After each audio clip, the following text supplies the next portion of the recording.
uma honra enorme estar aqui. E aí, com esse monstro aqui, né, cara, com esse gênio da música e da tecnologia, que é o Saulo, né, Saulo? Satisfação gênio? Total. Satisfação, irmão, porque é gênio sim, quebrada, preto, periférico e gênio, certo? Gênio 100%. Na favela é o que mais tem, né, cara? É isso aí. 100% do gênio com 99% de desperdício. E a gente está aqui para mudar esse quadro. Sou o Saulo, hoje eu sou head de tecnologia e inteligência artificial na BIT, que é voltada para consultoria e treinamento de consultores, desenvolvedores em inteligência artificial e visão computacional, e na Omnicog, que é uma empresa que faz desenvolvimento em soluções de inteligência artificial e visão computacional. Lá a gente lidera a equipe e também arquiteta projetos, que é a parte principal, que trabalha com criatividade e não com conhecimento. Tenho dito há muito tempo que a criatividade ela paga melhor do que o conhecimento. Graças ao Google, você não precisa ser uma enciclopédia. Se você tem criatividade e perguntar direitinho, a resposta chega. Então, Einstein, lá no começo do século XX, ele falou o seguinte, olha, entre imaginação e conhecimento, queira imaginação, porque você precisa saber o que precisa ser feito. Como precisa ser feito, você se preocupa depois. E ele próprio terceirizava as fórmulas matemáticas, que ele, como eu, foi um bom repetente. É isso. E o que tem de potente na quebrada não está escrito, né, cara? Então, ouvir a sua história hoje, trazer a sua trajetória como um canal de referência para os nossos que estão em diversos territórios, né? Você está no Rio, eu estou em São Paulo, mas todo mundo que está assistindo, se ligar que tem muita gente que é de quebrada, que conseguiu trilhar diversos caminhos, que veio de diferentes áreas e que conseguiu trazer o seu conhecimento, sua paixão para dentro daquilo que ele se organizou para fazer. E você tem uma história conectada de cabo a rabo nisso, né? Que você veio da música, foi produtor de diversos artistas que são referências hoje no Brasil, e hoje está desbravando esse ecossistema de tecnologia que não é para nós, né, mano? Se for para pensar a tecnologia, se for pensar a tecnologia para quebrar. E nem a música. Dependendo da música, se for ver bem direitinho, o funk, o rap, já é mais nossa cara e tal. Hoje sim, porque na nossa época, o funk não dava dinheiro, o rap não dava dinheiro, e era música de quem não sabia fazer música. Não era música de especialista. A música é elitista. Tá? O conhecimento baquiano, o conhecimento de harmonia funcional, aquela coisa técnica da música é de elite. Porque quem é que tem dinheiro para 16 anos de idade? Vamos falar assim, eu com 16 anos de idade tive que comer. Como é que eu vou ficar estudando 8 horas de piano? Como é que vai ter um piano? Eu decidi não comer. Não esquece, tinha que ir para a igreja andando. A questão toda é, eu me tornei especialista em furar bolhas. Filho de mãe solteira. É aquela música do Brau, mais um pardo, filho de mãe solteira. Até gente, né? Poucos amigos meus tinham pai. A minoria tinha pai dentro de casa. Isso é uma realidade da favela. A gente é criado por mãe, né? Mãe e pai ao mesmo tempo num indivíduo só. Então, já era uma bolha ser músico, era uma realidade impossível para mim. Chamar de vagabundo o dia inteiro, enquanto estudava 8 horas de música por dia. Você, na favela, você trabalhar com ócio criativo, Sócrates foi morto por causa do ócio criativo. Né? A nossa mãe ela tem medo de você virar bandido. Com toda razão, porque nós somos frutos do meio. E é muito difícil você conseguir... Tem uma coisa que Gandhi dizia o seguinte, que uma coisa eu não entendo no oprimido, que ele oprime quem é mais oprimido. Então o artista, dentro de uma zona de oprimidos, ele é ao fundo do poço, porque ele tem tudo ao contrário. É a visão de que se você não for pedreiro, ou se você não trabalhar com esforço, você não vai render, você não rende, você não ganha dinheiro. Em toda essa pressão... É a famosa carteira registrada, né? Você tem que ter a carteira registrada. Eu nunca tive carteira, meu irmão. Nem sei o que é CLT, eu sempre digo isso. Então, que a gente vai falar mais à frente, que foi uma barreira terrível. Não ser invisível pro RH. Como que um cara que saiu da música, 20 anos sendo produtor, sendo, como eu te falei, um indigente para o mercado de trabalho, porque você lá é o empresário, né? O que é empresário? Não tenho trabalho, vou fazer alguma coisa para ganhar dinheiro. Glamorizaram o perrengue. Então, me tornei empresário da música por falta de opção. Vamos glamorizar, virei empresário, ou seja, virei produtor musical na marra. Então, aquela coisa de ter que fazer dinheiro, né, o following the money, seguindo o dinheiro, foi uma coisa bem complexa. Porque quando você tem 16, 17 anos e você não produz dinheiro, que é onde o branco se beneficia na música, ele tem o luxo de ficar em casa estudando sem perturbações, e isso não atrapalha no processo criativo, no processo eu chamo de flowing, né? Você deixar fluir. Porque você só aprende quando fica fácil. Então eu sempre disse uma coisa, a Raul é foda. Raul, ele diz o seguinte, eu não sou um bom cantor. eu sou um bom ator, mas tão bom ator, que finge que canta e todo mundo acredita, até eu. Então, o segredo da música, eu sempre disse isso, era você se induzir a achar que já é bom. Então, eu sempre dizia, faz assim com o dedo. Fez. Cara, tocar piano é isso, agora tu só precisa de mira. Então, tu já toca. Então, quando fica fácil, porque se tu ficar assim todo mecânicozão, né? Não flui. Então, a questão toda é o flow. Quando que você começa a deixar fluir, é naquela etapa ali, 14, 15, 16 anos, onde tu tá cheio de tesão, tu tá cheio de hormônio, cheio de certezas, então sua autoestima tá lá no teto, você tá com o superpoder do adolescente, e nessa hora tu tem que pagar a conta, onde tu teria que ser a potência, aí vem aquela pressão toda, falta de recurso, porque, por exemplo, eu estudar piano, eu tinha que ir andando para a igreja, aqui na freguesia onde eu moro, é serra, né? Então não tem nada reto. Tudo é ladeira, então quando tá descendo é bom, é para baixo todo Santa Ajuda. Eu tenho uma panturrilha que todo mundo fica com inveja. Eu falo, pô, mano, isso aqui é favela, isso aqui é ir andando todo dia 3, 4 quilômetros para. Como é que foi? Eu cresci filho de produtor musical, né? Eu cresci privilegiado até os 12 anos de idade, 11 anos ali em 92, no plano Collor, quebrou, meu pai foi comprar cigarro e nunca mais voltou. Minha mãe ficou com 4 filhos homens nas costas, e ali a música acabou para mim. Eu já vim estudando música sei lá, desde quando, eu fui alfabetizado na música antes do português. Eu aprendi a ler partitura. Eu não me lembro do meu processo de alfabetização musical, mas eu me lembro do meu processo de alfabetização, por mais que tenha sido cedo também. Então, quando eu cheguei nos 2 anos de idade, a música acabou para mim. Tipo, entrei na estatística, era preto playboy, virei um preto dentro da estatística com classe mesmo, aquele que não come durante a semana, que vai para a escola esperando ter merenda, às vezes tinha, às vezes não tinha. Eu era o mendigão da turma, eu ia de chinelo com a camisa toda rasgada do ano passado, que na nossa época o colégio não dava uniforme, né? A gente ia comprar, e minha mãe falsificava o uniforme, ela era costureira, aí ela fazia os uniformes da gente, a gente ia com a roupa falsia do colégio. Eu não usava tênis falsia, eu usava uniforme de colégio público falsia. Fui pobre com classe, mano, aquele, pô, tipo, a gente comia a fruta da época, goiaba, enche o rabo de goiaba, pá, manga, enche o rabo de manga. Jambo, enche o rabo de jambo. Então, quando a música interrompeu para mim, eu tive que dar um jeito de virar músico. Sobrou o que? O funk, que era onde você, com o microfone, tu podia ser músico. E ali eu e meu irmão mais velho, a gente formou uma dupla de MC, na época tinha muito isso, Cidinho e Doca, papapá, formamos eu e meu irmão a dupla. Cara, Deus mandou um sinal. Cara, sério, meu primeiro festival de música como cantor, compositor, eu perdi pro MC Mudo, cara. Outro dia eu passando na frente da igreja, é sério, MC Mudo. Foi numa igreja, olha só, Deus mandou um recado. Um festival numa igreja católica lá do Gardenia Azul, que é um bairro perto da Cidade de Deus. Cidade de Deus é um bairro conhecido por causa do filme. Mas do lado tem uma outra favela chamada Gardenia Azul. E num festival de rap do Gardenia Azul, tava lá, festa junina, comendo um salsichão. Veio meu irmão, aí, vamos participar do nosso primeiro festival de rap. Falei, pô, tu escreveu a gente, cara?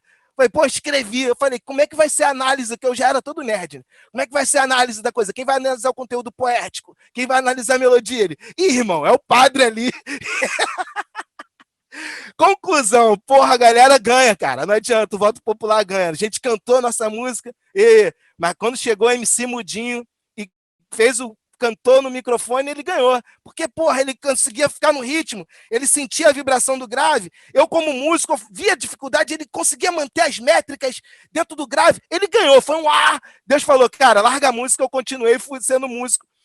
Dali eu fui para baile que era chamado baile de porrada, né? Naquela época o funk não era glamourizado, a Xuxa ainda não tinha posto funk na Globo, porque querendo ou não, a Xuxa foi a maior responsável pela proliferação do funk aqui no Rio de Janeiro. O funk era algo super de bandido, caramba, quando ela botou o DJ Malboro lá e abraçou aquilo empeitando o Globo, que a gente sabe que era uma coisa bem mais elitista do que é hoje, bem pior. E não tinha ainda chegado na Globo, eu fui MC de funk, aquela coisa de lado A, lado B, soco aqui, o Moraes, o segurança famosão que andava com a sexta-feira, que era um pedaço era um cabo de enxada, cheio de fita isolante. Rapaz, tomei a sexta-feirada no peito, que eu fiquei com a trajetória do Vasco aqui, ó, virei vascaíno. Sexta-feira é pra poucos, hein? A sexta-feira, pô, o pau comia com a sexta-feira. Então fui funkeiro mesmo, sabe? Aquele carteira, mas eu era músico, clássico, com conhecimento profundo em teoria musical, ouvido absoluto. Não gosto de falar isso porque meu ouvido é emocional. Eu erro quando eu estou muito feliz ou muito triste. Quando eu estou muito excitado, eu erro meio tom. Quando eu estou muito triste, eu erro meio tom, tenho a margem de um tom, então não tenho ouvido absoluto. Detesto falar isso. Mas aquela coisa de musicalidade exacerbada, bastante, assim, já era violoncelista clássico, já tocava violoncelo, tinha base no piano, aquela coisa que... E aí, com 16 anos, entrou Jesus no meio do caminho, um acidente. Por quê? Pô, tu cheio de música na veia, né? Cheio de vontade de tocar. Eu não tinha nem violão, pô, não tinha nem tênis, cara. Esquece o violão. Birimbau. Entrei na capoeira por causa da música, me tornei um bom capoeirista na época, porque tinha... E eu sempre gostava de ver as afinações. Eu separava os mestres pela afinação do birimbau. Ah, muito doido. Vi aí, esse aqui afina legal, esse aqui tá no meio do caminho entre ré e mi e tal. Então eu gostava, a musicalidade, a capoeira, eu entrei na capoeira por causa do toque, aquela coisa toda, eu sentia aquela, sabe, da capoeira, que hoje a gente entende muito mais sobre esse fenômeno. Então, não tinha música, acabou, eu fui abortado da música. Aí um amigo meu, que era viciado em Shimano, Marquinhos Cabeção, todo lugar tem o Marquinhos Cabeção, até o MV Bill fez a música Marquinhos Cabeção, né? Pode crer, cantou no primeiro disco dele, né? Marquinhos Cabeção, pô, tu é o cara, tu conhece, ô Bill. Então, Marquinhos Cabeção, viciado em Shimano, tinha virado evangélico, daquele malucão mesmo. Saulo, porra, vamos lá na minha igreja, vou na tua igreja, irmão. Pô, tem uma banda, quando ele fala uma banda, meu olho brilhou. Tem uma banda, cara. Tem uma banda, os instrumentos ficam lá sozinhos. Cara, isso pra mim foi tipo, tu cheio de fome pra falar que tem McDonald's self-service, McDonald's self-service de graça. Falei, como assim? Fica instrumento parado o dia inteiro e ninguém toca? Ele cara, guitarra, baixo, teclado, bateria. E o que a gente tem que fazer para poder tocar? Tem que ser batizado. Falei, pô, me batiza, meu irmão. Ali entrou a minha saga para ser batizado para poder tocar. E ali a gente passou por todo aquele processo na igreja, né? Tal, aquela coisa. Fiquei muito sério na parte teológica também, porque é 880, eu não consigo ser mais ou menos numa coisa. Aí acabou que, num momento, a teologia roubou o lugar da música. Entrei na igreja pela música, né? Aquela universo, a igreja era muito longe, cara, muito longe, assim, papo reto.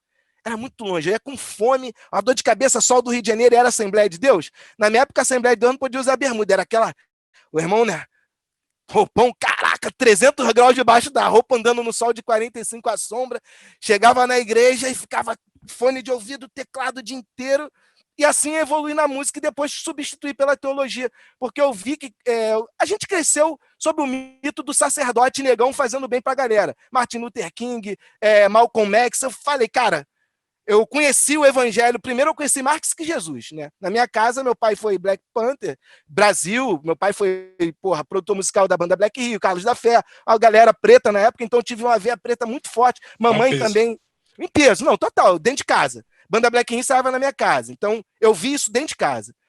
O exemplo... Então, eu conheci Marx antes de Jesus. Eu conheci muito mais sobre Marx do que Jesus. Quando eu li o evangelho, eu falei, caraca, Jesus era um comunista foda, mano. Então, isso aqui é meu propósito de vida. Entendi por que os caras estavam na frente do movimento. Eles eram 100% conscientes de quem eles eram, negão, sou preto, meu papel aqui é esse.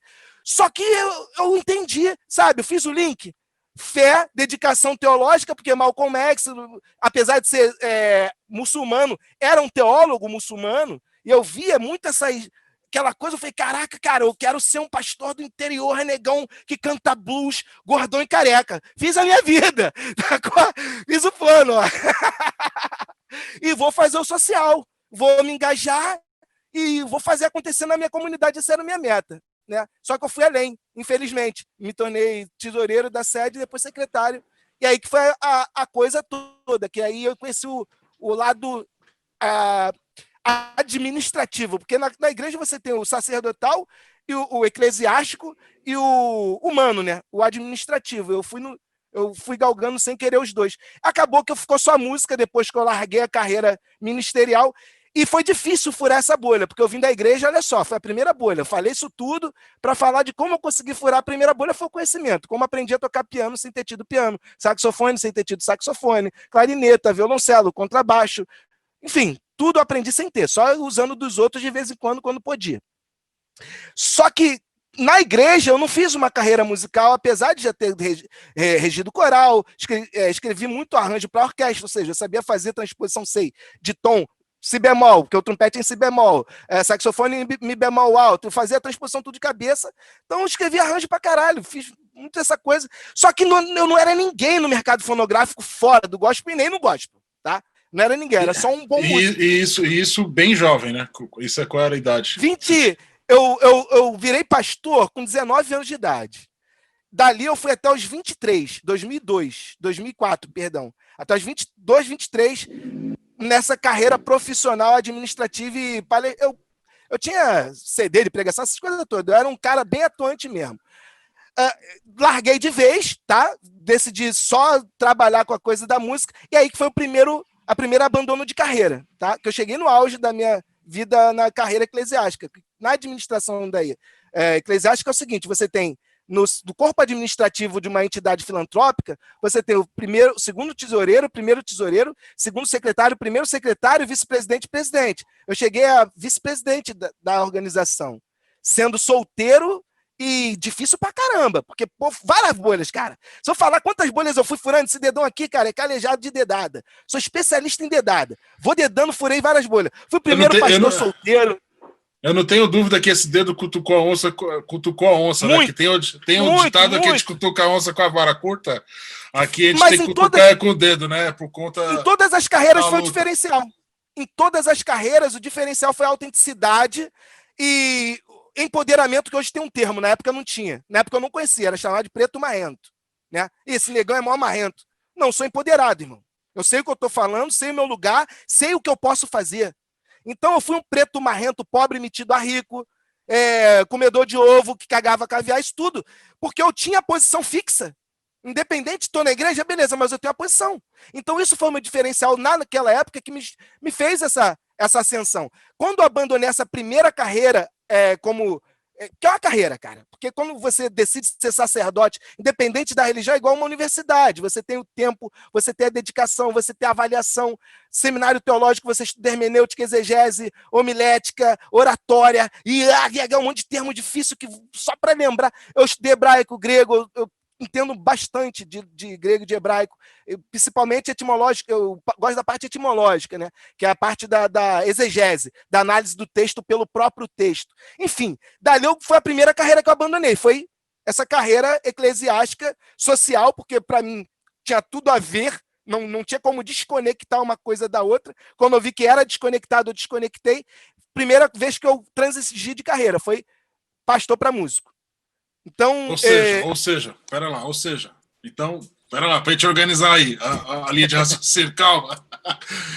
Você jovem, apaixonado pela música, a música dentro da sua alma, dentro do seu lar, você conheceu muita história, aprendeu a estudar porque você acreditava numa parada que estava muito além das dificuldades, né? As dificuldades, ela não barrou aquilo que você estava buscando. E aí, Saulo, o que eu trago até com uma pergunta que chegou aqui, como que a gente traz essa potência jovem que existe dentro desses jovens que estão iguais a nós, que está nas quebradas, que tem muita vontade, muito conhecimento, tem muita garra, como é que a gente transforma essa garra em potência para usar a tecnologia para diminuir as desigualdades? Tá ligado? Quais são os desafios? Fala um pouco disso dentro da sua trajetória para inspirar essa juventude que está nos assistindo e ela vê a gente como, de certa forma, uma referência de pessoas que, com um canivetinho desse tamanho, abriu uma trilha numa floresta fechada. Eu costumo dizer que a situação era tão ruim que eu não cantava nem parabéns para você, porque eu não era convidado para festa. Não tinha parabéns para você. Então não tinha música na minha vida, acabou. Né? Nem nada, zero. Quando entrei na igreja, aquela toda coisa, estudei novamente, fiquei muito afiado na música, essa é a verdade, porque eu me tornei funcionário da igreja, ganhava dinheiro para poder fazer o que eu fazia, então eu tinha tempo para estudar. Foi a primeira vez que eu tive aquela capacidade. Então, eu aprendi a potencializar o tempo para sarar pergunta. Primeira coisa que a gente tem que fazer é ser muito curioso. A curiosidade é a força motriz do conhecimento.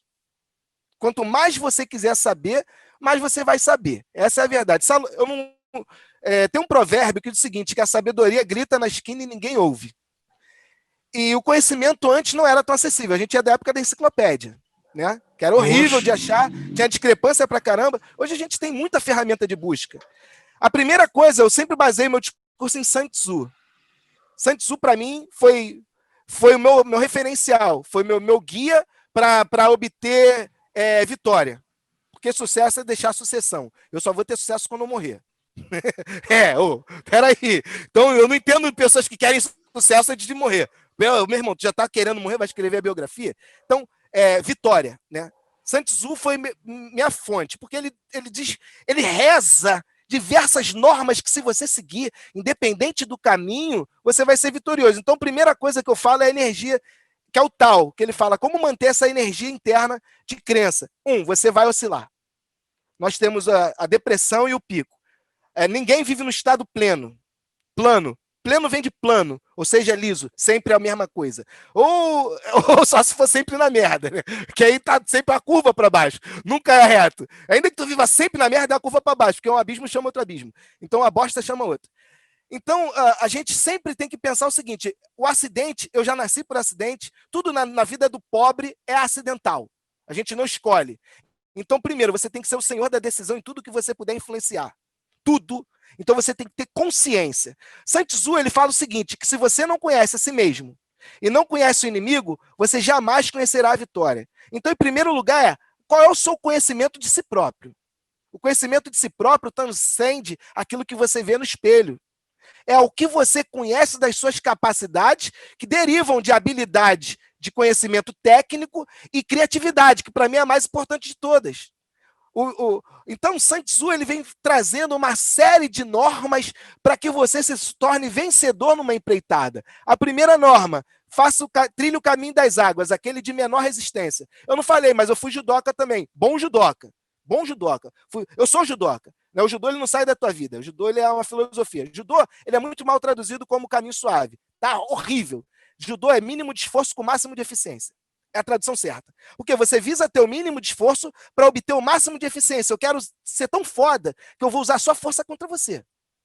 Então, quando você vem trazendo Sun Tzu, ele traz essa coisa do Bushido, do mínimo de esforço com o máximo de eficiência, que eu aprendi depois, que chama-se navalha de Ockham, que a improbabilidade, a premissa, a opção que oferece o menor número de premissas é a melhor opção. Ou seja, entropia, aquilo que eu estava falando mais cedo. Se eu deixar esse copo daqui cair no chão, ele quebra e nunca mais volta a ser copo. O universo já é desorganizado em si, e ele tende ao desorganizado.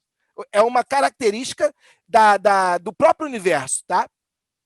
Então eu pensei, cara, tudo na minha vida já é por acidente. O que eu posso ser senhor disso aqui? Que só aprendi, na verdade, isso em teologia. Essa é a verdade. Eu aprendi de ser senhor, a empoderação que Jesus, Maomé e todos os líderes religiosos causaram história, eles falam dessa questão de você trazer o divino para dentro de si próprio. E quem está falando isso é um ateu. Eu sou ateu hoje. Só que a questão de se divinar transcende a questão da religião. É a questão de poder criativo. A palavra arquitetura e a palavra engenharia vem de engendrar. Engendra quer dizer trazer do nada. O arquiteto, arquitectus, quer dizer aquele que trabalha do nada. Ou seja, o sopro é a capacidade de trazer do nada alguma coisa. A música é isso. Do nada você tem uma música, que você até sente a vibração, como eu falei do Mudinho, ele sentia a vibração do grave. Então nós temos a capacidade a gente precisa ter a capacidade de discernir onde eu sou senhor de mim mesmo. Onde é que eu posso tomar a decisão? Quem é o Saulo? Quem sou eu? Porque Sun Tzu diz o seguinte, eu preciso me conhecer e conhecer o inimigo. Porque se eu conheço a mim e não conheço o inimigo, 50% de chance. Então, o primeiro trabalho é o conhecer a si mesmo. O que eu tenho para oferecer? E oferecer independe de carteira de trabalho. Eu nunca tive carteira de trabalho. Independe de formação, porque eu repeti a sexta série 2 vezes, repeti o primeiro ano 3 vezes. Eu não tenho. Hoje, eu fiz aquele supletivo do Estado. Provão. Gabaritei praticamente a prova. Acho que errei 2 questões. Segundo grau, na minha época era segundo grau. É isso que eu tenho. Então, e hoje eu faço faculdade de física, mas agora que eu faço. Não tem essa coisa. Então, a questão toda é como ganhar dinheiro e conseguir entrar dentro do mercado para a gente resumir. Porque o mercado viu o Saulo como invisível. Eu mandei mais de 1000 currículos. Depois de me especializar em inteligência artificial, aprendi a falar inglês ouvindo rap gringo, para poder fazer curso em inglês, porque não tinha nada em português. Aí, quando eu fiz curso no MIT, tudo que tinha curso gratuito, porque eu não tinha dinheiro. Então, eu tinha que fazer os cursos gratuitos. Comecei a fazer curso gratuito para caramba. Eu já estava fera no que eu sabia fazer, porque eu via, na época, não tinha concorrência. A gente não tinha a quantidade de pessoas especializadas em inteligência artificial que a gente tem hoje. Então eu falei, cara, eu vou fazer currículo, só que o meu currículo é horrível. O que eu fiz? Onde eu estudei. O currículo, depois que eu entrei no mercado, hoje que eu escolho a equipe e eu tenho pessoas perto de mim, eu vejo que eles priorizam onde o cara estudou. Falei, caraca, já perdi aí. Depois até o teu CEP. Na corrida a gente sempre está atrasado, né, cara? Até o seu CEP conta. Porque se você mora muito longe do trabalho, você dá muito gasto. Então é seu CEP, eu não tinha CEP, eu não tinha formação, eu não tinha experiência profissional. Eu dei mais de 1000 currículos, sabe quantas entrevistas, cara? Falar em entrevista. Eu fui chamado? 0. E como você rompeu isso, Bolsão? Aí como é que você chegou nesse lugar? O que eu fiz? Na música, quando eu era da música, que eu fui produtor do Catra, da galera toda, eu aprendi gestão de rede social. Eu entendi a utilizar os trends do Google. O que é trends? É aquilo que está sendo mais procurado. Ou seja, o algoritmo ele vai ter uma tendência natural a dar prioridade àquilo dali que já está em prioridade. Então, eu comecei a criar um portfólio personalizado, que quer dizer, o Saulo, pessoa, está influenciando diretamente o teor disso aqui.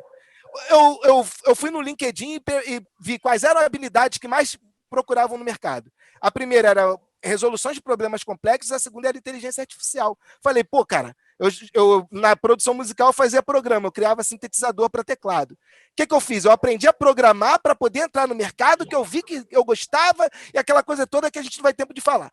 Comecei a fazer portfólio que tivesse, por exemplo, Neymar e Bruna Marquezine, tá no Trends, eu fazia um reconhecimento facial com Neymar, Bruna Marquezine e trazia uma história para chegar no leigo e no especialista. Por quê? O especialista ele compete comigo e o leigo é quem divulga.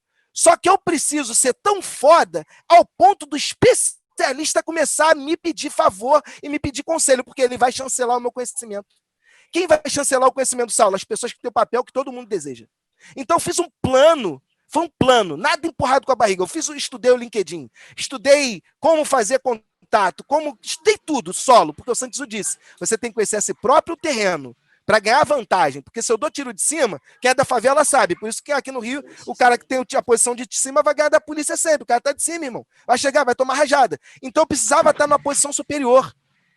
Então, o que eu fiz? Eu preciso de alguém que me coloque para cima. Qual é o degrau? Eu preciso de que pessoas que formarem Harvard, na PUC, o caramba, me deem, que o LinkedIn tem indicação. Eu preciso que essas pessoas comecem a pedir, me perguntar coisas. Sabe que eu fiz papel ativo? Eu fui nas pessoas que estavam procurando alguma coisa na internet. E comecei a usar o LinkedIn, tipo, quem está com dúvida? E ia nas pessoas que estavam com dúvida. Só que quando eu fui ver, eram PhDs, eram doutores, eram pessoas posicionadas no encargo de liderança, head de inteligência do iFood, o caramba. Então acabou que aquelas empresas que lá no começo me bateram a porta, hoje, algumas, porque hoje eu demito meus clientes, algumas delas se tornaram clientes da minha empresa de consultoria e estão pagando 100 vezes o que pagariam pelo Saulo de 5 anos atrás.